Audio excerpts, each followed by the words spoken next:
नमस्कार मित्रों, आज इस वीडियो के माध्यम से मैं आपको बताने वाला हूं कि जो हमारे साथी सेकंड ग्रेड की तैयारी कर रहे हैं, एसएसटी सब्जेक्ट की मैं बात कर रहा हूं, क्योंकि हमारे बहुत सारे साथियों ने एक सवाल किया है कि सर हमें एसएसटी की किताब बताइए, सामाजिक विज्ञान में हम क्या पढ़ें, कैसे हम तैयारी करें।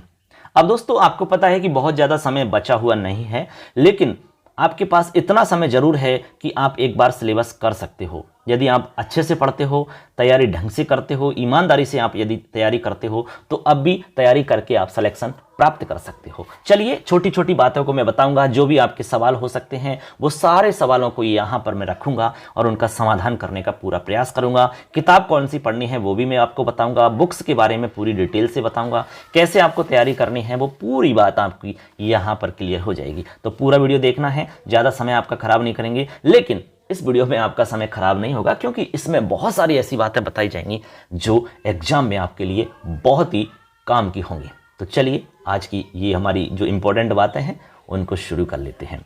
दोस्तों, सबसे पहले हमारे दिमाग में एक सवाल आता है कि यार बहुत सारे लोग हमसे पहले से तैयारी कर रहे हैं, उनके पास बहुत सारी बुक्स हैं, किसी के पास 15 बुक्स हैं, किसी के पास 20 बुक्स हैं, एक एक राइटर की उनके पास अलग अलग किताबें हैं, एक बिंदु को लेकर के कई किताबें हैं, हिस्ट्री की 2-2 3-3 किताबें हैं, ज्योग्राफी की किसी के पास 3 किताबें हैं, इकोनॉमिक्स की किताबें हैं, पॉलिटिकल की किताबें हैं, पब्लिक एडमिनिस्ट्रेशन की किताबें हैं, फिलॉसफी की किताबें हैं, अलग अलग किताबें पढ़ रहे हैं। यार अपना सिलेक्शन कैसे होगा, उन लोगों ने तो इतनी सारी किताबें पढ़ ली हैं।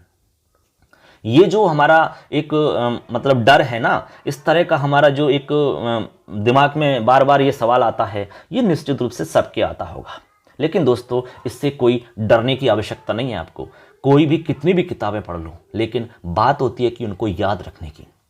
कोई भी व्यक्ति 20-25 किताबें पढ़ के उनको याद नहीं रख सकता। जो सेकंड ग्रेड की तैयारी कर रहा है विशेषकर, जब 20-25 किताबें आप याद रख सकते हो तो सेकंड ग्रेड की तैयारी कर क्यों रहे हो। जो व्यक्ति 20-25 किताबें याद कर सकता है सेकंड ग्रेड के लिए, तो उसको सेकंड ग्रेड की तैयारी नहीं करनी चाहिए, वो तो गलत कर रहा है। उसको आरएएस बनना चाहिए, उसको आईएएस की तैयारी करनी चाहिए। 20-25 किताबें आप याद कर सकते हो तो निश्चित रूप से आप आरएएस आईएएस बन सकते हो। आप सेकंड ग्रेड में क्यों उलझ रहे हो। इसलिए दोस्तों, आप घबराएं नहीं। सेकंड ग्रेड के लिए तैयारी कर रहे हैं, अभी हमें सिर्फ सेकंड ग्रेड के बारे में सोचना है। तो आपको कम से कम किताब पढ़नी है, अच्छी किताबें पढ़नी है, उनको अच्छे तरीका से पढ़ना है। यही है सिलेक्शन का आधार। अब आप सोच रहे होंगे कि सर अच्छी किताबें, बताऊंगा कैसे पढ़ना है वो भी बताऊंगा, स्मार्ट तरीका क्या होता है वो भी बताऊंगा। आपको स्मार्ट तरीका अपनाना है, स्मार्ट स्टडी करनी है। सिलेक्शन यदि पाना है तो आप भी याद करोगे कि सर ने बहुत अच्छी हमें बात बताई है, क्योंकि मैं प्रैक्टिकल अनुभव बताता हूं, जो भी बताता हूं, क्योंकि मैंने भी सेकंड ग्रेड की खूब तैयारी की है। मेरा सिलेक्शन हुआ, मैंने फर्स्ट ग्रेड की तैयारी की, सिलेक्शन हुआ, थर्ड ग्रेड की तैयारी की, सिलेक्शन हुआ, एसआई की तैयारी की, सिलेक्शन हुआ। तो मैंने जो अनुभव प्राप्त किया है वही तो मैं आपको बताऊंगा। बहुत सारे लोग हैं जो 20-20, 25-25 किताबें बता दिया करते हैं, उन्होंने कभी सेकंड ग्रेड का एग्जाम दिया नहीं, कभी उन्होंने कोई एग्जाम फाइट किया नहीं। वो बता बहुत सकते हैं, लेकिन वो एग्जाम में बैठे नहीं कभी। तो जो एग्जाम में बैठा नहीं है उसको अनुभव इतना नहीं हो सकता है कि क्या डर होता है एग्जाम हॉल के अंदर, क्या माहौल होता है, तैयारी करने वालों के साथ में क्या क्या प्रॉब्लम आती है, वो मैं आपको बता रहा हूँ। तो सबसे पहली बात, आपको डरना नहीं है। आपके पास 2-2.5 महीने का समय है। इसमें यदि आप मन से ईमानदारी से पढ़ाई करते हो तो मैं गारंटी देता हूं कि आपका सिलेक्शन हो सकता है। बस तैयारी थोड़ा सा तरीका से करनी है। अब बात करते हैं हम मेन टॉपिक पर। जैसे बहुत सारी बुक्स बाजार में आपको उपलब्ध हो जाएंगी, बहुत सारी बुक्स आपको मिल जाएंगी, नोट्स वगैरह मिल जाएंगे। लेकिन दोस्तों, आपको हम कहना चाहेंगे कि आपको सिर्फ 2-4-5 किताब ही पढ़नी होंगी, बस सिलेक्शन आपका हो जाएगा। सबसे पहले आपके पास एक गाइड होनी चाहिए, सबसे पहली चीज, ठीक है। इसके अलावा आपके पास सिलेबस होना चाहिए। वैसे तो सिलेबस गाइड में आ जाएगा, कोई प्रॉब्लम वाली बात नहीं है। अब गाइड की बात है कि गाइड कौन सी लें, तो मैं आपसे यह कहना चाहूंगा कि जिन साथियों ने गाइड अब तक नहीं खरीदी है, वैसे तो ऐसा कोई साथी होगा नहीं जिसने गाइड नहीं ली है, फिर भी यदि कोई साथी है तो मैं कहना चाहूंगा आपको, मैं 2 नाम ले रहा हूं। एक तो लक्ष्य, एक है पेनोरमा। इन दोनों में से आप कोई भी गाइड ले सकते हो, ठीक है। ये आपके ऊपर डिपेंड करता है। दोनों ही अच्छी किताबें हैं, आप इनमें से कोई भी एक गाइड ले सकते हो। यदि आपने ऑलरेडी गाइड ले रखी है तो हो सकता है लक्ष्य की आपके पास गाइड हो, या पेनोरमा की गाइड हो, या फिर कोई अन्य गाइड आपके पास है, तो कोई प्रॉब्लम नहीं है। जो भी गाइड आपके पास है उसी में मेहनत करनी है, उसी में आपको तैयार करना है सारा कुछ मैटर। अलग से आपको लाने की जरूरत नहीं है। हर गाइड से लगभग 80% मैटर आ जाता है, ये हम कह सकते हैं आपसे विश्वास के साथ। कोई भी गाइड ले लो आप, लगभग 80 नहीं तो आप 70 से 80 के बीच में हम कह सकते हैं कि 70 से 80 के बीच में हर गाइड से मैटर आता है। लेकिन बात है आपको याद रखने की, आपको याद कितना रहता है, ये बात है मेन। तो 70 से 80% जो मैटर आता है हर गाइड से आएगा, चाहे कैसी भी गाइड आप बाजार से खरीद लो। फिर इंपॉर्टेंट क्या है, इंपॉर्टेंट है वो गाइड याद है कि नहीं आपको। आप एक गाइड को याद करके दिखाइए, सिलेक्शन आपका होता है कि नहीं होता है, ये मैं गारंटी देता हूं सिलेक्शन हो जाएगा आपका। कैसे नहीं होगा यार, आप याद तो करिए उस गाइड को। जब याद ही नहीं होगी तो सिलेक्शन कैसे भी नहीं होगा आपको, चाहे कितनी भी अच्छी गाइड आपके सामने रख दें, लेकिन याद ही नहीं है आपको वो गाइड, तो कभी भी सिलेक्शन नहीं हो सकता। इसलिए गाइड पर ज़्यादा फोकस नहीं करना है। मैं 2 गाइड बता रहा हूँ, लक्ष्य या पेनोरमा गाइड ले लो, या अन्य कोई गाइड आपने ले रखी है तो उसी को पढ़ो, बस चेंज मत करो, उसी को बार बार पढ़ो, रिवीजन करो, हर टॉपिक को बार बार पढ़ते जाओ, रिवीजन करते जाओ, पढ़ते जाओ, रिवीजन करते जाओ। यही तरीका है सबसे अच्छा। और जो आप टॉपिक पढ़ रहे हैं उसमें आपको कोई मोस्ट लगता है, उसको तुरंत आप नोट कर लो अपनी कॉपी के अंदर। ये सबसे अच्छा तरीका है मित्रों। चाहे आप हिस्ट्री पढ़ रहे हैं, ज्योग्राफी पढ़ रहे हैं, इकोनॉमिक्स पढ़ रहे हैं, जो भी पढ़ रहे हैं, तो आपको लगा कि यार ये मोस्ट हो सकता है, पहले तो आप गाइड में निशान कर दीजिए, अंडरलाइन कर दो, और अपनी एक रफ कॉपी रखिए पास में। जब भी पढ़ाई करो तो पास में रखो और उसमें नोट कर लो, शॉर्ट में नोट करो जो आप समझ सकते हो। ऐसे इस तरीका से आपको तैयारी करनी है। तो एक बात तो क्लियर हो जाती है, गाइड वाली बात, ठीक है। गाइड आपके पास होनी चाहिए। गाइड को कैसे पढ़ना है मैंने तरीका बता दिया है, ऐसे आपको तैयारी करनी होगी, ठीक है ना। इसके अलावा दोस्तों, जैसे बुक्स की बात आती है, बहुत सारे हमारे साथियों के दिमाग में है कि सर हम बुक्स आरबीसी की पढ़ें कि नहीं पढ़ें, या फिर एनसीईआरटी की हम बुक्स पढ़ें। दोस्तों मैं आपसे कहना चाहूँगा कि आरबीसी अभी फिलहाल में तो चल नहीं रही है, लेकिन आरबीसी की बुक्स अच्छी आती थी, इसमें कोई संदेह नहीं है। लेकिन मैं आपसे कहना चाहूँगा कि आपको एनसीईआरटी की बुक्स पढ़नी चाहिए। अब बुक्स में आपको सारा कुछ नहीं पढ़ना है, जो टॉपिक आपके सिलेबस से मैच कर रहे हैं, चाहे वो इकोनॉमिक्स के हो सकते हैं, ज्योग्राफी के हो सकते हैं, या फिर आपके पॉलिटिकल के हो सकते हैं, या फिर और भी आपके फिलॉसफी वगैरह के टॉपिक हो सकते हैं, उनको ही आपको पढ़ना है। अन्य टॉपिक आपको बिल्कुल भी नहीं देखना है, क्योंकि आरपीएससी का एक सिस्टम है, सिलेबस के अकॉर्डिंग ही पेपर बनता है। कोई एकाध प्रश्न हो सकता है कि बाहर आ जाए, लेकिन 99% ये पूरी संभावना रहती है कि आपके सिलेबस में जो टॉपिक हैं उससे बाहर नहीं पूछा जाता है, उसी में से आपका पेपर बनता है। तो यदि 11वीं 12वीं की किताब में आपका कोई भी टॉपिक मिल रहा है तो आपको उसको पढ़ लेना है, ठीक है। उसमें से आप पढ़ करके उसको तैयार कर लें। उसमें आपको कुछ नया कुछ मिलता है तो उसको आप गाइड में नोट कर लो, या अपनी एक कॉपी के अंदर उसको नोट कर सकते हैं, ठीक है। तो ये बात हो जाती है बुक्स वाली बात। तो बुक्स की क्लियर होगी। एनसीईआरटी की बुक्स आपको पढ़नी है, राजस्थान वाली आपको किताब नहीं पढ़नी क्योंकि अभी चलती नहीं है वो। तो आपके पास एनसीईआरटी की बुक्स हो, इसके अलावा गाइड हो, ये चीज आपके पास होनी चाहिए, ठीक है ना। अब इसके अलावा आप सोच रहे होंगे कि सर और भी बुक्स बहुत सारे विद्यार्थी पढ़ रहे हैं, उनके पास तो 20-20, 15-15 किताबें हैं। अभी मैं बता चुका हूं कहानी किताबों की कहानी मैंने पूरी समझा दी है आपको। आपको ये बताइए कि किताब ही पढ़नी है कि सिलेक्शन लेना है। तो मैं आपसे जो बता रहा हूं ना, वो सिलेक्शन वाली बात कह रहा हूं, मैं घर की बात बता रहा हूं आपको सिलेक्शन हो जाए, प्राप्त करना है, मेन फोकस है आपका सिलेक्शन मिलना चाहिए। तो मैं आपको जो तरीका बता रहा हूं वो सिलेक्शन वाला ही तरीका बता रहा हूं। मैं आपको गुमराह नहीं कर रहा, मैं आपको बुक्स नहीं बता रहा। बुक्स में बता सकता हूं, बहुत सारी किताबें हैं, आप खुद जानते होंगे, लेकिन सिलेक्शन है हमारा मेन उद्देश्य। तो आपका सिलेक्शन यदि आप चाहते हैं ना, तो गाइड पर ध्यान रखना है। एक गाइड मैंने बता दी है, एक गाइड पर फोकस करना है, बार बार उसको पढ़ना है। अरे यार मैंने तो एक गाइड पढ़ के फर्स्ट ग्रेड सेलेक्ट कर ली, लेक्चरर बन गया मैं सिर्फ एक गाइड से, लक्ष्य वाली गाइड पढ़ी थी। तो बस मैं कह रहा हूं ना आपसे, 70 से 80%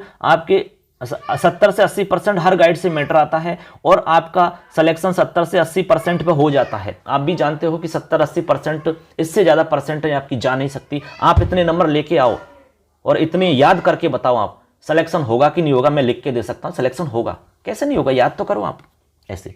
तो आपको ज़्यादा किताबें नहीं पढ़नी है, एनसीईआरटी की बुक्स पढ़नी है, इसके अलावा आपको गाइड पढ़नी है। इसके अलावा शिक्षण विधि है इसमें, तो शिक्षण विधि आप इससे पढ़ सकते हैं, अलग से लाने की जरूरत नहीं है। शिक्षण विधियाँ कोई बहुत ज़्यादा कठिन नहीं है इसमें, आप उसी में से पढ़ लो गाइड से, तो इसमें से समझ में आ जाएगा। यदि आप चाहते हो कि नहीं मैं तो और पढ़ना चाहता हूँ, तो कोई भी एक सेपरेट आप किताब ले सकते हो। यदि कोई भी बाजार में उपलब्ध है, आप शिक्षण विधियों की किताब ले सकते हैं, उसको भी आप पढ़ सकते हैं। तो 2 किताब आप पढ़ सकते हैं, गाइड से पढ़ लेना और उसमें से पढ़ लेना। ऐसे करके आप ये सारा तैयार कर सकते हैं। वैसे तो आपको पता है कि बहुत सारी किताबें मिल सकती हैं, जैसे हिस्ट्री आप तैयार करोगे तो हिस्ट्री की बहुत सारी किताबें मिल जाएंगी, लेकिन वो किताब नहीं पढ़ सकते हो आपको नहीं पढ़नी है, ठीक है, क्योंकि आप ज़्यादा किताबें पढ़ोगे तो कन्फ्यूजन में रहोगे, आप सवाल ज़्यादा गलत करोगे, ये गारंटी है हमारी। इससे अच्छा है कि आप गाइड पढ़ो और एनसीईआरटी की बुक्स पढ़ो, सिलेक्शन हो जाएगा। बस याद करना है, इस बात को आप लिख लो। आज एग्जाम देने के बाद में आप हमसे बात कर लेना, मैं मोबाइल नंबर भी दे दूंगा, आप बात करना कि सर ने जो बात बताई है वो गलत है कि सही है। मैं अनुभव बता रहा हूँ आपको यार, मैं कोई गुमराह नहीं करूँगा आपको, ठीक है। फिर भी कोई आपका यदि सवाल रहता है, इसमें कोई डाउट है तो आप पूछ सकते हैं।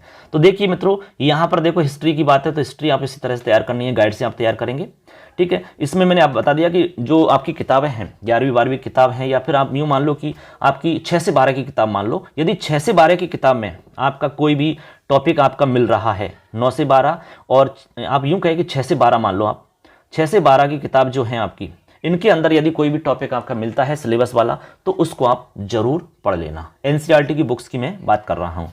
तो हिस्ट्री की बात हो गई, इसी तरह ज्योग्राफी की बात है, तो ज्योग्राफी के अंदर जितने भी टॉपिक हैं यदि इन 6 से 12 की किताब में मिल रहे हैं तो उनको आप जरूर पढ़ना। इसके बाद में इकोनॉमिक्स है, पॉलिटिकल साइंस है, जो ये सोशोलॉजी है, पब्लिक एडमिनिस्ट्रेशन है और फिलॉसफी है। लास्ट में आपका टीचिंग मेथड्स हैं। तो टीचिंग मेथड मैंने आपको कहा कि भाई गाइड से आपको तैयार कर लेना है। इसके अलावा यदि आप चाहते हैं तो एक आप सेपरेट बुक ला सकते हैं शिक्षण विधियों की, बहुत सारी बाजार में मिल जाएंगी, आप कोई भी गाइड ले लो, उसमें कोई भी किताब ले लो शिक्षण विधियों की, उसमें से आप तैयार कर सकते हैं। तो ऐसे करके आप ये बुक्स की बात समझ गए होंगे कि आप कैसे पढ़ सकते हैं, कितनी बुक्स आपको पढ़नी चाहिए, कौन सी बुक पढ़नी चाहिए और कैसे पढ़नी चाहिए। अब बुक्स को लेकर के और कैसे तैयारी करनी चाहिए, कैसे पढ़ना चाहिए, इसको लेकर के कोई सवाल आपका नहीं बचना चाहिए।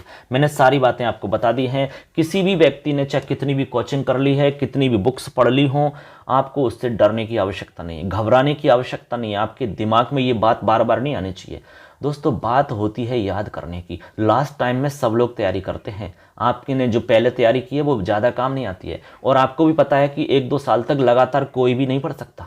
ये कोई अच्छी किताबें नहीं है, ये तो हम पढ़ रहे हैं नौकरी के लिए। आप कोई शौक से पढ़ते हो क्या, बताओ? ये ज्योग्राफी, हिस्ट्री की ये किताबें आप जो पढ़ रहे हो आज, साइकोलॉजी वगैरह की, ये आप जब नौकरी लग जाओगे तो ऐसे मज़े के लिए पढ़ोगे क्या? कोई नहीं पढ़ेगा। ये तो हम नौकरी चाहते हैं इसलिए पढ़ रहे हैं। तो इसलिए सब लोग तभी पढ़ते हैं जब उनके सामने टारगेट होता है। इसलिए डरो मत कि यार हम तो 5 साल से तैयारी कर रहे हैं। बहुत सारे लोग कहते हैं कि मुझे 5 साल हो गए। अरे 5 साल हो गए तो सिलेक्शन क्यों नहीं हुआ आपका? फिर 5 बार कोचिंग कर ली, क्यों नहीं सिलेक्शन हुआ?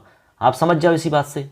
इसलिए आप यदि पहली बार दे रहे हैं तो पहली बार भी सिलेक्शन हो सकता है, क्योंकि दिमाग आगे एकदम फ्रेश है। आप अच्छे से मेहनत करो, निश्चित निकल जाओगे। इसलिए डरने की आवश्यकता नहीं है, मेहनत करो बस। आपको रिवीजन पर ध्यान रखना है, ज़्यादा से ज़्यादा रिवीजन होना चाहिए आपका। आप कितनी बार रिवीजन कर सकते हो एक टॉपिक का, वो आपके ऊपर डिपेंड करता है। अब मैं आपको इसमें से थोड़ा सा मैं 1-2 चीज़ और बता रहा हूँ। अब दोस्तों आपको ध्यान रखना है, जैसे हिस्ट्री के अंदर बहुत सारे आपको वो मिलेंगे फैक्ट। तो फैक्ट वाले टॉपिक जहाँ भी आपको फैक्ट दिख रहे हैं उन पर अंडरलाइन कर लो और एक अपनी काफ़ी में नोट कर लो उनको, क्योंकि फैक्ट वाले सवाल आएंगे तो उनको बार बार रोजीना देखना होगा आपको। फैक्ट वाले सवाल तभी याद हो सकते हैं, तारीखें हैं वो तभी याद हो सकती हैं जब उनको डेली देखोगे। उनको आप लिख करके कागज़ पे आप रूम में चिपका दीजिए, आप उनको डेली देखते रहो तो आपकी नज़र पड़ती रहेगी तो याद होते रहेंगे। ठीक है, तो ऐसे आप हिस्ट्री को तैयार करेंगे। अब जैसे ज्योग्राफी है तो ज्योग्राफी में भी आप ट्रिक अपना सकते हैं, ट्रिक के माध्यम से आप याद कर सकते हैं। ठीक है, तो इसमें भी आपको बार बार देखना है। नक्शे की सहायता से यदि आप पढ़ोगे तो इसमें ज़्यादा याद रख सकते हैं। आप मैप रखिए आपके पास, उस मैप को देखिए, आप डेली देखो 15-20 मिनट मैप को कि यार ये कौन सी नदी कहाँ जा रही है, महासागर महाद्वीप वगैरह कहाँ से कहाँ जा रहे हैं, क्या इससे मिल रहा है। ठीक है, कौन सी नदी कहाँ पर गिर रही है। ऐसे आप देखोगे दिमाग में आपके नक्शा छप जाएगा, उनकी स्थिति पता चल जाएगी कि कौन सी नदी कहाँ से निकल रही है, आपको ऐसे ही पता चल जाएगा। तो आपको रट्टा नहीं लगाना पड़ेगा। तो दिमाग में आप मैप रखिए, मानचित्र का ज्ञान आपको होना चाहिए। इस तरह इकोनॉमिक्स है तो इकोनॉमिक्स में फैक्ट होते हैं, तो आपको फैक्ट समझने, उसमें कुछ बातें समझने वाली होती हैं तो वो आप समझ सकते हो, ठीक है। करंट से जोड़ के आपको इसको पढ़ना होगा। पॉलिटिकल साइंस है तो पॉलिटिकल साइंस को आपको अच्छे से समझना है, क्योंकि पॉलिटिकल साइंस के बहुत सवाल पूछे जाते हैं और पॉलिटिकल साइंस एक तरीका से सरल ही माना जाता है। इसमें आपका ये पॉलिटिकल साइंस में जैसे कि आपके संविधान से रिलेटेड हैं या जो भी इसमें आपका मैटर रहेगा वो आप इसमें से पढ़ोगे तो आपको याद भी जल्दी होगा, क्योंकि ये टॉपिक ऐसे हैं जो इंटरेस्ट वाले हैं। यूएनओ इसमें आपकी चलता है, उसको आप पढ़ सकते हो। इसके अलावा आपके फंडामेंटल ड्यूटीज हैं वो आप पढ़ सकते हैं। Making of the Indian constitutions, आपका जो संविधान का निर्माण हुआ है उससे रिलेटेड हमेशा सवाल पूछे जाते हैं।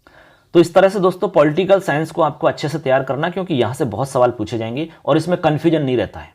इसमें जो दे रखा है उसमें से सवाल आएंगे, इसमें कोई दिक्कत नहीं है, ठीक है। ऐसा नहीं है ज्योग्राफी की तरह कि भाई ज्योग्राफी में आपने जो पढ़ा उसमें से गारंटी नहीं कि आ जाएगा, क्योंकि उसमें अथा रहता है, लेकिन यहाँ पर अथा नहीं है। पॉलिटिकल साइंस में तो एक लिमिटेड चीज़ें हैं, संविधान में जो कुछ लिखा है उसके अलावा नहीं है, बस ये कि करंट से आपको जोड़ करके वो चीज़ आनी चाहिए, उसके अलावा एक्स्ट्रा कहाँ से आएगा फिर बताओ। ऐसे सोशियोलॉजी है तो इसमें भी कोई ज़्यादा कठिन नहीं है। पब्लिक एडमिनिस्ट्रेशन है, इसमें बहुत कठिन नहीं है, बस ये कि समझना पड़ेगा आपको टॉपिक को। इसी तरह फिलॉसफी है तो फिलॉसफी तो पूरा दर्शन है, इसमें आपको ज़्यादा कुछ दिक्कत नहीं आएगी, क्योंकि इसमें टॉपिक भी ज़्यादा नहीं है आपकी। इसमें 4 बिंदु हमारे दे रखे हैं, इनको आपको समझना है, आपको अच्छे से समझ में आ जाएंगे। और यदि कभी कभी ये होता है कि यार आपको टॉपिक समझ में नहीं आ रहा है तो आप यूट्यूब खोलिए और यूट्यूब पे वो टॉपिक सर्च करिए, बहुत सारे टीचर आपको मिल जाएंगे वहाँ पर, आप उसको देख लीजिए, समझ लीजिए, उसके बाद बंद कर लीजिए, जब आवश्यकता हो तो आप देखना, ठीक है। ऐसे तो इस तरह से आप तैयार कर सकते हो। इसमें मैंने बुक्स के बारे में बता दिया आपको कि एक तो गाइड आपके पास होनी चाहिए, इसके अलावा एनसीईआरटी की बुक्स आपको पढ़नी है, इसके अलावा एक्स्ट्रा किताब मत पढ़ना। आप सिलेक्शन यदि प्राप्त करना है तो आपको स्मार्ट तैयारी करनी है, स्मार्ट स्टडी पर ध्यान रखना है, तभी आपका सिलेक्शन हो सकता है। तो ये थी हमारी रणनीति, बुक्स के बारे में जानकारी, सिलेक्शन कैसे प्राप्त हो सकता है, ये सारी बातें हमने आपके साथ में शेयर की हैं। आपको इसमें भी कोई डाउट रहता है, अभी भी कोई आपके दिमाग में शंका चल रही है तो आप ज़रूर पूछना, कमेंट करना, मैं आपके हर सवाल का जवाब दूंगा, पूरा प्रयास करूंगा कि आप संतुष्ट हो जाएं दोस्तों। तो ये वीडियो हमारा कैसा लगा, हमने जो जानकारी दी है वो आपको कैसी लगी ज़रूर बताना, और भी कोई सवाल है तो आप कमेंट में। ये थी दोस्तों आज के लिए एक शॉर्ट जानकारी, मिलेंगे नेक्स्ट वीडियो में, तब तक के लिए जय हिंद, वंदे मातरम, धन्यवाद सब।